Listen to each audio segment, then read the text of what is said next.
but the majority of the things that I hear is, well, I mean, maybe it's because I am from the South, but it tends to be on the people who say, the people who talk about slavery in America, the blacks. Now, I want to make a point here about racism itself. Personally, I'm not a racist. The reason I'm making this video is because I want to confront it. I want to confront the stupid things that these racist organizations support and defend. Just as much as the organization Bring Back Black has to say those things that they do say, does not mean make them more valid. I already wrote a blog on this, but this point, but the so-called Dr. Robinson, and I think he is a doctor of law, which I don't see how, I could see that he's not qualified to teach history from what he said about this, but Napoleon supposedly ordered his soldiers to take aim. He didn't say shoot, but he said to take aim at the Sphinx's nose, to deny people their Africanness or their blackness. And he says that for anybody to have any sort of self-esteem, they have to have race esteem. I 100% reject this notion. I 100% reject the things that Marcus Garvey said. You know, all these central Afrocentricist arguments are very racist in nature, and they're segregational. That's the worst part.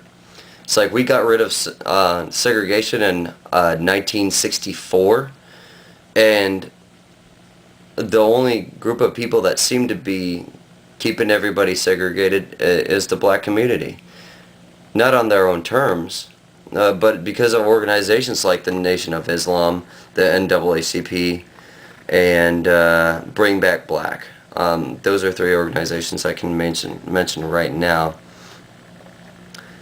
But I mean, for example, the Dr. Robinson gave the example of the Sphinx. Okay, if the nose of the Sphinx, if he ever claims that the nose of the Sphinx was shot off, then that's absolutely 100% false.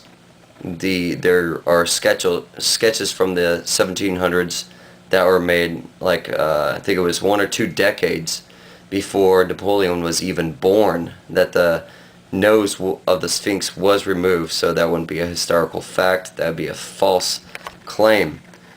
And that's what a lot of these organizations run on, is false claims. It's not truth.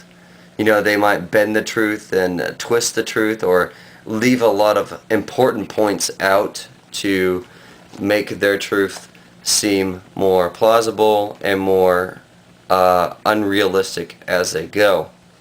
And that's the problem I have with these organizations. It's because they don't talk about the truth. Dr. Robinson says, you need race esteem in order to have self-esteem.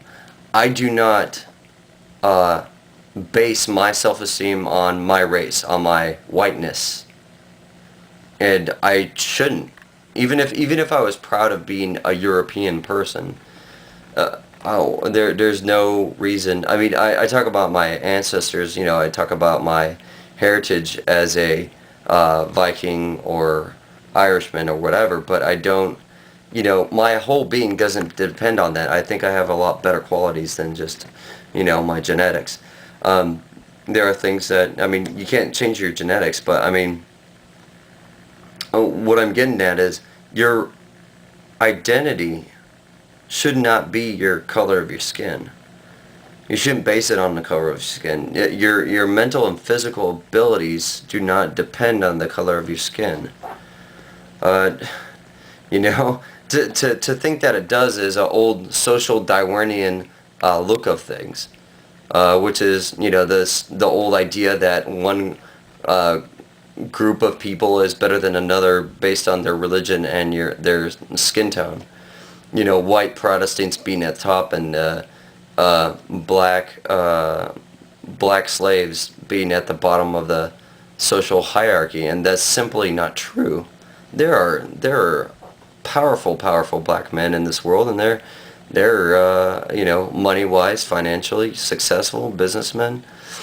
But the problem is these organizations want to perpetuate the idea of only bringing money to the black community and ignoring everybody else. This is an old, archaic idea that came about in the 1800s when it was the only option. It used to be the only option in America, but I mean, it's an old idea. If you really want to carry out W.E.B.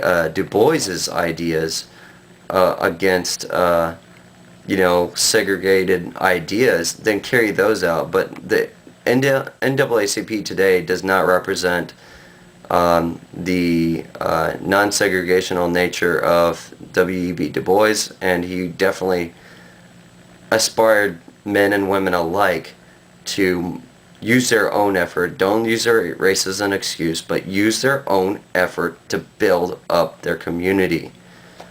Now, he didn't mean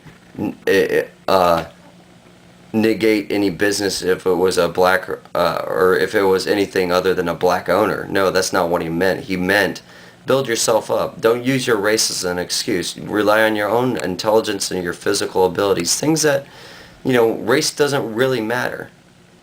It really doesn't. And that's the point W.E.B. Du Bois was trying to make. And he was a wonderful individual. He was a wonderful person at a time when they had other individuals that were very racist or, conformist, I should say. They were like, oh, well, we shouldn't fight back. We should just do everything that the white man says. And that's not how things should have been. W.E.B. Du Bois was a powerful man in a time when people needed strength. And I'm going to leave on that note. Thank you.